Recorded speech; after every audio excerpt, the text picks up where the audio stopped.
எல்லை பாதுகாப்பு படை, CISF, CRPF, SSP உள்ளிட்ட மத்திய படைகளில் 39,481 கான்ஸ்டபிள் பணியிடங்களை நிரப்ப ஸ்டாஃப் செலக்ஷன் கமிஷன் ஆட்சேர்க்கை நடத்தப்படுகிறது. இந்தோ திபெத் எல்லை பாதுகாப்பு படை, நார்காடிக் கண்ட்ரோல் பீரோ, அசாம் ரைபிள்ஸ் உள்ளிட்ட படைகளுக்கும் ஆட்சேர்க்கை நடத்தப்படுகிறது. கல்வி தகுதி 10ஆம் வகுப்பு மட்டுமே. ஆண் பெண் இருபாலரும் விண்ணப்பிக்கலாம். வயது வரம்பு 18 முதல் 23 வரை உள்ளவர்கள் தகுதி வாய்ந்தவர்கள். விண்ணப்பிக்க கடைசி நாள் அக்டோபர் 14. NCC சான்றிதழ் வைத்திருப்பவர்களுக்கு போனஸ் மதிப்பெண் உண்டு.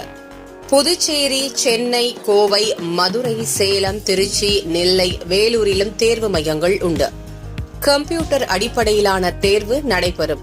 தமிழ், ஆங்கிலம், ஹிந்தி, அசாமி, பெங்காலி, குஜராத்தி, கன்னடம், கொங்கணி, மலையாளம், மணிப்புரி, மராத்தி, ஒடியா, பஞ்சாபி, தெலுங்கு, உருது ஆகிய மொழிகளில் நடத்தப்படுகிறது. ஊதிய நிலை 3 படி 21,700 ரூபாய் முதல் 69,100 ரூபாய் வரை சம்பளம் வழங்கப்படும். தேர்வில் வெற்றி பெறுபவர்கள் உடற்திறன் தேர்விலும் மருத்துவ பரிசோதனையிலும் வெற்றி பெற வேண்டும். இறுதியாக சான்றிதழ்கள் சரிபார்க்கப்படும்.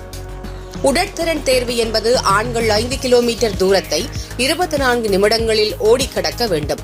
பெண்கள் 1.6 கிலோமீட்டர் தூரத்தை 8.5 நிமிடங்களில் ஓடி கடக்க வேண்டும் என்று ஸ்டாஃப் செலக்ஷன் கமிஷன் அறிவித்துள்ளது. மேலும் விவரங்களுக்கு ssc.gov.in என்ற இணையதள பக்கத்தை பார்வையிடலாம். இந்த வேலைவாய்ப்பு தகவல் வீடியோவை உங்களுக்கு தெரிந்தவர்களுக்கும் ஷேர் செய்யுங்கள்.